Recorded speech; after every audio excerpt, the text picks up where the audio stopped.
Hello to anyone who may be watching this. My name is Brandon and this is Bible Know How. And today I am back with another Bible verse to remember. And this is coming out of Luke 14:28 to be exact. And Luke 14:28 says, "For which of you wanting to build a tower doesn't first sit down and calculate the cost to see if he has enough to complete it?" So let's get ready. Go for a ride and let's talk about it. Talk about why that's a good verse for everyone to remember. Voila! And just like that, we are back. And we are also on Gina today. And to continue where I left off, now I'm going to tell you why this is a good Bible verse to remember. Now, there's three main things I want to talk about. Those three main things are going to be why we should calculate the cost and how calculating the cost is going to lead us to live well below our means. When we live well below our means, that is going to allow us to have a margin. And I'll explain what I mean by a margin here in a sec.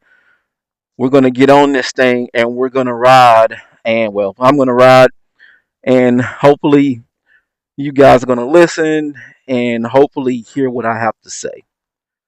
So, without further ado, let's get on this thing and talk about it. Why this is such a good Bible verse to remember.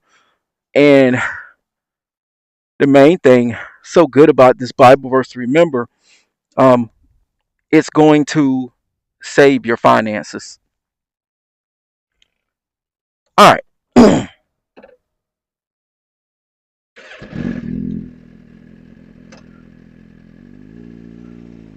let's do this.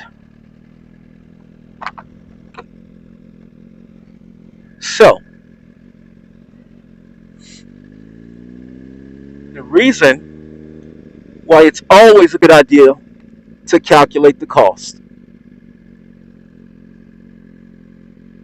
and this is with anything, whether it be buying a home, buying a car, or really any big purchase. You may not need to calculate the cost so much with a small purchase, or you might.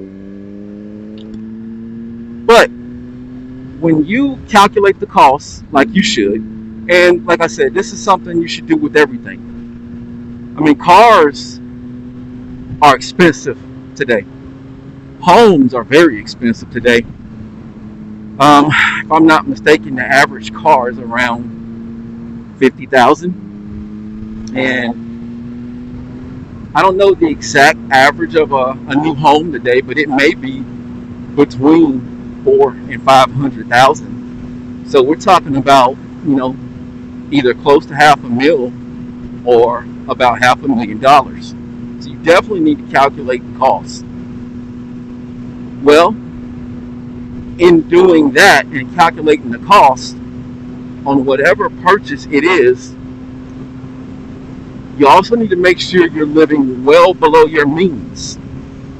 So let's say all your bills, you add up all your bills, and let's say it comes up to,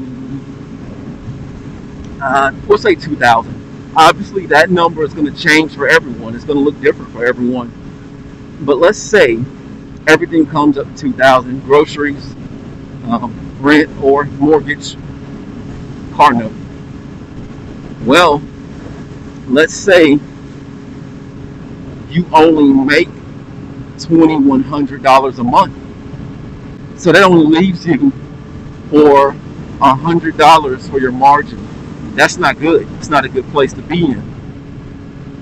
But if you're careful and you calculate the cost and you're living below your means, then you will have a decent margin. Like I said, everybody's margin is going to be different.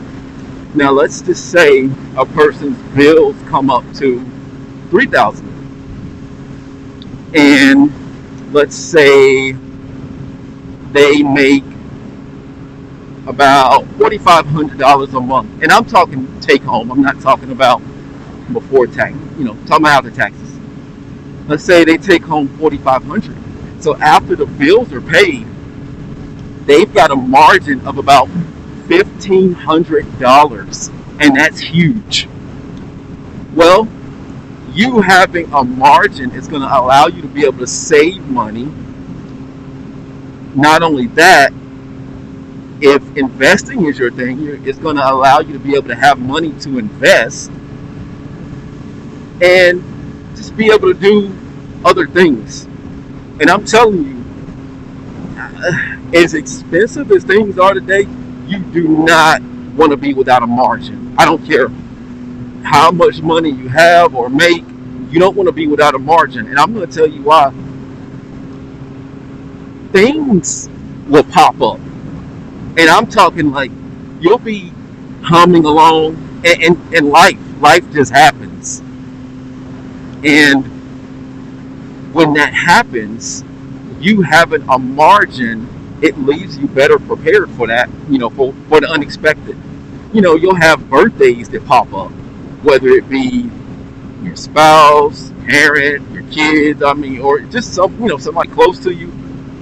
And you don't want to be that guy that's like, man, I can't even, afford to go get a birthday gift because, I'm stretched too thin.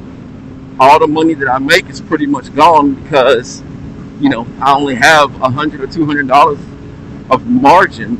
Now, granted, that's better than having zero, but, obviously the more margin you have, the better. But again, you don't want to be without a margin. So, Luke, in Luke, Jesus, when he tells us to calculate the cost before building a tower, that can be applied to everyday life in general. Because obviously most people aren't building towers. People are building houses though. People are buying cars. They didn't buy cars. Well, they didn't have cars back then when Jesus roamed the earth. But we have cars now, and they're very expensive. In some places, you need a car. And sometimes a cash car may not be a great option. Not all of them have been well taken care of. So, you're going to need to make sure you're calculating the cost. So take these three things with you. Make sure you're calculating the cost, living well below your means, and making sure that you have a margin. And that's going to be pretty much all I've got for today. That's my rant. So here's to hoping that everybody will have a great day. And I will see everyone on the next one.